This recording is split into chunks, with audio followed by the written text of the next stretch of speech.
በስመ አብ ወወልድ ወመንፈስ ቅዱስ አሐዱ አምላክ። በእግዚአብሔር ፍጹም ሰላም እንደምን አላችሁ? ሰላም ነገር ከሁላችን ጋር ይሁን። እንደ እግዚአብሔር ፈቃድ ዛሬ ንዋይ ሕሩይ ተብሎ በተጠራው ብርሃነ ዓለም ቅዱስ ጳውሎስ መልእክት ወደ ፊልጵስዩስ ሰዎች ምዕራፍ 3 ከቁጥር 4 ለመነሻም የሆነን ሐሳብ አንስተን እንማራለን። እንደ ርዕስ እንዲሆነን ግን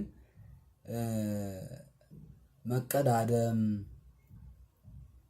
መሮጥ የሚል ሐሳብ እናነሳለን ማለት ነው።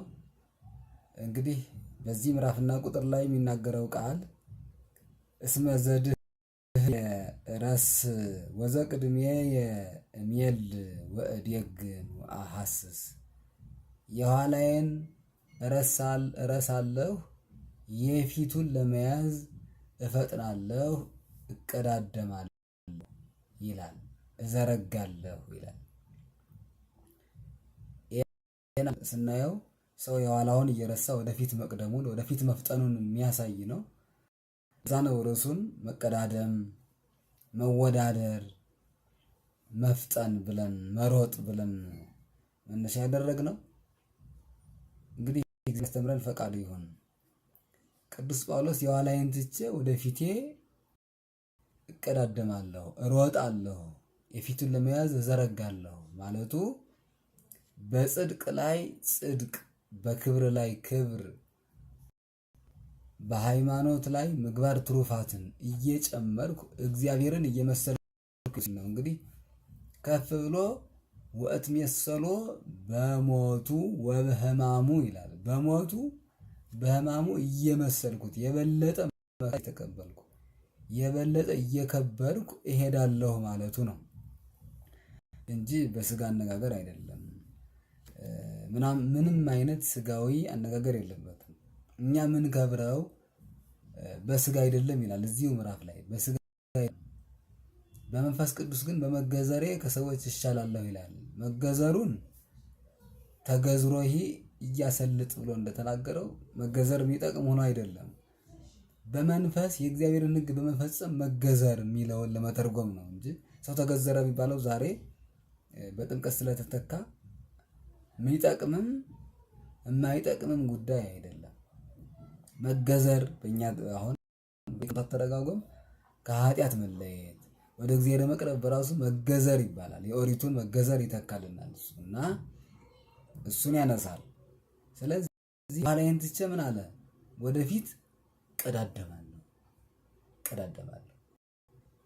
እንግዲህ ሰው ከትላንትና ህይወቱ፣ ከትላንትና ኃጢአቱ፣ ከትላንትና ማንነቱ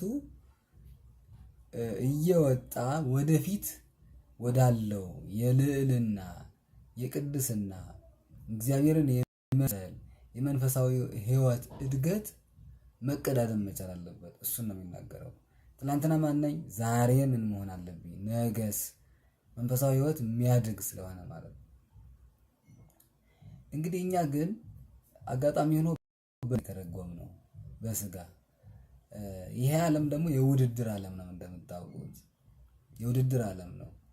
ሰው በብዙ መልኩ ለመኖር የዓለምን ክፋት የምትረዱት አንዱ በውድድር አንዱ ያሸንፋል። የሚገርም ነው እኮ ሁለቱም ተሸላሚ ቢወዳደሩ አንዱ ይወድቃል፣ አንዱ ያልፋል። እንደዛ ነው ዓለም ባህሪዋ፣ አሰራሯ፣ ጠባዩዋ እንደዛ ነው። መንፈስ እንደዛ አይደለም። ሁሉም አሸናፊ የሚሆንበት በእንግሊዝኛው አገላለጥ ዊን ይባላል። ሁሉም አሸናፊ። ለምሳሌ ልበላችሁ፣ እኔ አስተምሬ ሰዎችን ወደ እግዚአብሔር በመልስ ሃይማኖት የሌላቸውን ሰዎች ባጠምቅ ባቆርብ ማን ነው የሚጠቀመው? እኔ ብቻ? ተጠማቂው አይደለም። ነኝ ግዴታዬን ተወጣሁ ማለት ነው። እግዚአብሔር ክብር ይጨምርልኛል። የተጠመቀውም ደግሞ በእግዚአብሔር ልጅነትን ስለሚያገኝ ይጠቀማል። ይሄ ነው ዊን የሚባል አፕሮች። ዊን አፕሮች ይባላል በፍልስፍናው። በዚህ በዓለሙ አነጋገር ዊን የሚባል አፕሮች አለ። እሱ ነው ሁሉም አሸናፊ የሚሆንበት፣ ሁሉም ተጠቃሚ የሚሆንበት፣ ተማሪውም አስተማሪውም፣ መምህሩም ደቀ መዝሙሩም፣ ካህኑም ምእመኑም ከሊቅ እስከ ደቂቅ ድረስ በሕጉ በአምልኮቱ ከጸና አስተማሪው የተለየ ዋጋ፣ ተማሪው የተለየ ዋጋ፣ ካህኑ ምእመኑ የተለየ ዋጋ የሚያገኙ አይደለም። አንድ ሆነው ሁሉም አሸናፊዎች ይሆናሉ። መንፈሳዊ ሕይወት ስንሽቀዳደም ስንወዳደር ክብር ስላለን ነው። አንዱ ወድቆ አንዱ የሚነሳበት ሕይወት የለም። እንግዲህ መቀዳደም በመንፈሳዊ ተረጓጎም ሰው ራሱን የሚያቀዳድመው ከራሱ ጋር ነው። በእርግጥ መንፈሳዊ ቅናት አለ። እገሌ ወደ እግዚአብሔር ቤት ተመለሰ፣ ንስሐ ገባ፣ ቆረበ፣ ሰገደ፣ የእግዚአብሔር ሆነ። ሁላችንም የእግዚአብሔር ልጆች ነን። ግን የበለጠ ደግሞ ስጋና ደሙን ተቀብሎ አሐደ በጸጋ እገሌ በተክሊል አገባ፣ በቁርባን አገባ፣ እገሊትም እንደዛው፣ እገሌ ከዓለም ለይቶ ከእግዚአብሔር ጋር ለመኖር ወስኖ በዓት አጽንቶ ገዳም ገባ፣ ገዳች፣ እገሌ መንፈሳዊ ሕይወቱ ከዚህ ደረሰ፣ እገሌ ክህነት ተቀበለ፣ ተካነ፣ እግዚአብሔርን ለማገልገል ተነሳ። እንዲህ የሚባሉ ሕይወቶችን አይተን የሰዎችን ማንነት አብነት አድርገን በሕይወታችን እንድንተረጉማቸው ክፋት የለውም። ይሄ ማለት ግን ተወዳድረን እነሱን ጣልናቸው ወይም እነሱ አለፉ እኛ ደግሞ እየተከተልን ስለሆን ዋጋችን የተለያየ ነው ማለት አይደለም። ለአብነት ለአርአያነት እነሱን ተከተልን እንጂ ቅዱስ ጳውሎስ እንደተናገረው ምዕራፍ 13 ቁጥር 7 ላይ ምንድነው የሚለው? የህይወት ጉዟቸውን የህይወት ፍሬያቸውን እየተመለከቷችሁ ዋኖቻችሁን አስቡ፣ ተዘከሩ መኳንንቲክሙ ዘነገርኩም ቃል እግዚአብሔር። ስለዚህ የምንላቸው በአራያ አብነት የምናደርጋቸው በህይወት አብነት የምናደርጋቸው ይሄ እንድንከተል ፈለጋቸውን እንድንፈልግ አሰረ ፍኖታቸውን እንድንከተል እግዚአብሔር አራያ እንጂ አሸናፊና ተሸናፊ የለም። መንፈሳዊ ህይወት ሁሉም አሸናፊ ይሆናል። አንዱ አሸንፎ አንዱ ይወድቃል። በቃ በሳይንስ ትምህርት አንደኛ የሚወጣውና መጨረሻ የሚወጣው እኩል አይደሉም። በእርግጥ ደረጃና አማካይ የሚባል የተለያየ ነገር አለ። መንፈሳዊ ህይወትን እንዳማካይ ማንን ከማን ጋር ነው የሚወዳደረው? ከራሱ ጋር። ስጋዊ ህይወት ግን ደረጃ ማለት ነው። ለዛም ነው በጣም ባለጸጋ ገንዘቤን የት ልጣለው የሚል ተፈጠረ። እንደገና ጾም ለዕለት የሚሆን የሌለው ኤክስትሪም የሚባል ድሃ ደግሞ አለ በዚህ ዓለም ማለት ነው። ስለዚህ ይሄ ውድድር ስለሆነ ነው። ባለጠግነት ድሃውን መቀማት፣ ደረጃውን መቀማት፣ መሰብሰብ ስለሆነ ነው። በእርግጥ ሰራ ደክሞ ነው ካገኘው ልትሉ ትችላላችሁ። ግን በሌላ አገላለጥ ቀምቶ የሚሰበሰብ ገንዘብ ነው የብዙዎቻችን ባለጠግነት ማለት ነው።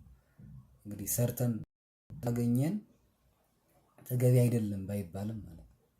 ተገቢ አይደለም እያልን አይደለም። ሰርተንም ብናገኘው ቢሆን ግን በዚች ዓለም ላይ በችግር ውስጥ ያለ ሰው እስካለ ድረስ ሀብቱም ጭምር ነው ከነሱ የተቀበልነው፣ በእነሱ ምክንያት ነው ያደግነው ማለት ነው። እና ዓለም እንደዚህ ነች። ስለዚህ ክርስቲያኖች ውድድርን እንዴት ነው የምትተረጉሙት? ብዙ ጊዜ እየኖርን ያለነው በስጋ ውድድር ነው። መንፈሳዊ የሚጠቅመን የዘላለማዊ ውድድር የት ረሳ ነው?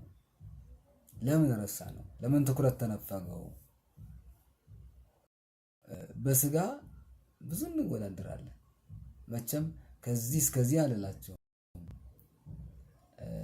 እንደው በጥቂቱ እንኳን ከጎረቤት ከጓደኛ ከማንም አልፎ ከሚሄድ የምናየውን ነገር የኛ እንዲሆን እንመኛለን። እሱን ለማድረግም እንደክማለን። ለምሳሌ በትምህርት በዘመናዊ ትምህርት ተምረን እስከዚህ የደረስነው እስከዚህ ዘመን ማለት ነው። ሰዎች ጋር መወዳደር ስለፈለግን ነው። በእርግጥ ዓለሙ ራሱ የውድድር ዓለም ስለሆነ ተወዳዳሪዎች ለመሆን ነው አይደል የተመረው። ከዚህ በላይ መንፈሳዊ ህይወታችን ተምረን ቢሆን የቤተክርስቲያናችን እውቀት ተምረን ቢሆንስ የበለጠ ነበር ብዬ አስባለሁ። ይሄም ደግሞ ክፉ አይደለም በእርግጥ አጠቃቀሙ ካልሆነ። ስለዚህ ሰው እየኖረ ያለው ውድድር ነው። በስጋ ውድድር፣ መንፈሳዊ ውድድር ግን ጠቃሚና ሁሉንም በኩል ደረጃ ዋጋ የሚያሰጥ ነው ማለት ነው። ከስጋ ውድድር መካከል ትምህርትን አንስተናል። ሌላ ሀብትን ብናነሳ ሰው ከጎረቤቱ ያየውን ከሌላ ሰው ያየውን ማንኛውም ጥሪት ሀብትን በለው ቤትም እንበለው እቃ የቤት እቃ እንኳን ሳይቀር ቤቱ ጋር እንዲኖር ይመኛል። ከገሌ ቤት እንደዚህ አየሁ፣ ከኔ ቤት ይሄ መኖር አለበት። ያን ለማድረግ ይጥራል። የገሊታ መንፈሳዊ ህይወትስ ለምንድን ነው ለኛ አብነት ማይሆነን አስተማሪ ማይሆነን? እሱን ነው ትኩረት ማድረግ አለብን። በሌላ መልኩ ብዙ ጊዜ ሃይማኖታችን ያጣነው ውድድር ውስጥ ስለገባን ነው። ውድድር ውስጥ ገባን። ለምሳሌ ባለባበሳችን ብንመጣ ለምንድን ነው አሁን ሁሉም ካለባበሳችን ከትውፊታችን ከስርዓታችን ከባህላችን ከሃይማኖታችን ውጭ የሆነ ከትክክለኛው መንገድ ከሚያስተምረን ከእግዚአብሔር ከገዢው ከሚዛኑ ከእግዚአብሔር ሕግ ይልቅ ውድድሩ ስለገዛን እኮ ነው። የቀረን መሰለን፣ ኋላ ቀርነት መሰለን። ውድድሩ አሸነፈን። ስለዚህ ተሸናፊነት ስለተሰማን የማይመስለንን የማያምርብንን ከኛ ጋር ማይሄደው እሱ ነገር ማድረግ ተመኘን፣ አደረግ ነው። እኔ በጣም ይገርመኛል። ምናየው ነገር የሚያስተምረን በህይወት ሳይሆን እንዲያው አይናችን ያየው ሁሉ የሚያስተምረን ሆነናል። በጣም ሰነፎች መሆናችን በዚህ ይታወቃል። ያየነውን ብቻ ማድረግ የምንፈልግ ብዙ ጊዜ። እውነትም ዘመናዊ ትምህርት ምን ይላል መሰላችሁ? ሰው ከሚሰማው ይልቅ ያየውን የበለጠ ይማርበታል፣ ይይዘዋል፣ አይረሳውም። ካየው ይልቅ ደግሞ በእጁ የሰራውን ነገር የበለጠ ደግሞ አይረሴ ሆኖ በህይወቱ ይጠቀምበታል ይላል ሳይንሱና በእርግጥም ልክ ነው። ማየት የተሻለ ነው። ግን የምናያቸው አብነት የምናደርጋቸው እናቶቻችን አላጣንም። የሚያምርብን የትኛው እንደሆነም አላጣነውም። ውድድሩ ዓለም ላይ ገባን። ውድድሩ ላይ ስለገባን እርቃናችን ወጣን። ለመድ ነው። አሁን አባቶችም ለምደውታል፣ ተላምደናል። ሁሉም ነገር ከቅድስት ቤተክርስቲያን ሳይቀር የማይገባ አለባበስ አድርገን አገልግሎት ላይ እንቆማለን። የሚገርም ነው። አንድ አባት ነበሩ። እኒህ አባት ስማቸውንና ቦታቸውን አልጠቅስም ለጊዜው። ማይለበስ አድርገው የሚመጡ እህቶችን የሚከለክሉ በአደባባይ ማለት ነው። ልታካሄድ እየመጣች አለባበሷ ማያምር ከሆነ ተመለሽና ልብስሽን ቀይረሽ ነይ፣ ካህናቱ መንፈሳዊ አገልግሎቱን ያገልግሉ ወይስ ያንቺን በስጋዩ ደቁ? ያንቺን ሰውነት ይመልከት ሰው ወይስ መንፈሳዊ አገልግሎት? ለምን ሰው ታስተናክያለሽ? ተመለሽ ብለው በአደባባይ የሚመልሱ አባት ነበሩ። እንዲህ አይነት አባትም ያስፈልጋል በእውነቱ። አሁን ሁሉንም ለመድ ነው፣ መልመድ ነው። እኛ ነገር መልመድ፣ አለባበሱን፣ ባህሉን ለመድ፣ ሁሉም ነገር አባቶችም ስለለመዱ ተው ነው በቃ ተለማመድ። ዛሬ ሰው በመንፈሳዊ ህይወቱ ከመጥፋቱ ይሄንን ያህል የሚያስጨንቀው አባት የለም ባልልም መንፈሳዊ ህይወቱ የሚያስወጣውን አካሄድ በየጊዜው እየተከታተለ የሚያርም ግን ቀንሷል። ተናገርን በወቅቱ ዘወዲያ ሲያልፍ ያልፋል። አሁን ሰው በስጋ መሞትና ለመንፈሳዊ ህይወቱ የሚገባ ደረጃ ላይ ሳይደርስ ማለፉ እየቆጨን ለጊዜው ስንናደድ ስንናገር ነበር። አደባባይ እየወጣን ብዙ ነገር ስንል ነበር፣ ስንፎክር ነበር። ፎክራችን ብዙ ነበር። አሁን የሰው ሞት በጣም ተራ ሆነብን። ለምበር ነው አለ። ስላለባበስ ባወራችሁማ ቀልድ ነገር ነው። አሁን ዛሬ እሱ ወቅታዊ ነገር አይደለም፣ ያለፈበት ነው እንደምንል እርግጠኛ ነኝ። ግን ውድድሩ ውስጥ ለምን ገባን? የማይጠቅመን የኛ ያልሆነ ሃይማኖታዊ ያልሆነ ያውም ደግሞ በስጋ ደረጃ የሚያምርብን በስጋ አሰቡት እስኪ ክርስቲያኖች፣ ወጣቶቹ በተለይ ሴቶች በተለይ ማለት ነው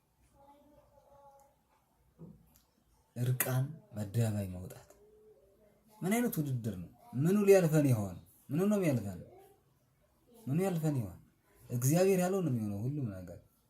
በመገላለጣችን ምክንያት የምናገኘው ባለማድረጋችን የምናጣው ነገር መስሎ ከታየን ያለ መስሎ ከታየን ተሳስተናልና ውድድሩ ዓለም ላይ እንወጣ ግድ የለም። ክርስቲያን በውድድሩ ዓለም መንፈሳዊ በሆነ ህይወቱ አሸናፊ ሆኖ ይኖራል እንጂ በስጋ ውድድር ብቻ ተጠምዶ መንፈሳዊውንም ስጋዊውንም ሳያገኘው እየባዘነ የሚኖር አይደለም። ክርስቲያን በዓላማ የሚኖር ነው። በስጋ በነፍስ ያበት አስተማሪ አካሄዱ፣ አረማመዱ፣ አለባበሱ ሁለንተ ነው የሚያስተምር ነው ክርስቲያን እና ከውድድሩ ዓለም እንውጣ። ቅዱስ ጳውሎስ የፊቱን ለማቀደም አለው አለ። የኛ እሽቅድድም ግን የኛ መቀዳደም፣ የኛ መሯሯጥ፣ የኛ ውድድር ግን ወደ ምን ሆኗል? በስጋ ደረጃ ብቻ ተለውጧልና ነው የና ሐሳብ ያነሳሁት። ግድ የለም በስጋ ከሰው ጋር መወዳደሩም ቢሆን የእግዚአብሔር ቃል የሚለንን ሚዛኑን ሳንስት በአግባቡ ብናደርገው ክፉ ነው እያልኩ አይደለም፣ በአግባቡ ብናደርገው። ነገር ግን ከመንፈሳዊ ሕይወት ውድድር ከመንፈሳዊ ሕይወት አርአያነት ወጥተን ፍጹም ስጋዊ ወደሆነ ውድድር ውስጥ ውድድር ዓለም ገብተን የማይገባንን እየሰራን ከእግዚአብሔር ሕግ እየተለየን እግዚአብሔርንም እየበደልን እትንም ቢሆን እየበደልናት መሆኑን እንድናውቅ የና ሐሳብ ማንሳት አስፈለገ ማለት ነው። ያስተማረን እግዚአብሔር የተመሰገነ ይሁን። ውድድር ከሆነው ዓለም ከዚህ ከማይጠቅመው ከሚያልፈው ዓለም መቀዳደም ወጥተን በነፍሳችን ተወዳዳሪዎች እንድንሆን የአባቶቻችን የቅዱሳት አንስትን ፈለግ ተከትለን ለማያልፈው ሕይወት እንድንቀዳደም እንድንወዳደር አንድ ሆነን አሸናፊና ተሸናፊ ሳይኖር ሁላችንም ርስቱን መንግስቱን በጋራ እንድንወርስ አምላካችን ይፍቀድልን። ይቆየን።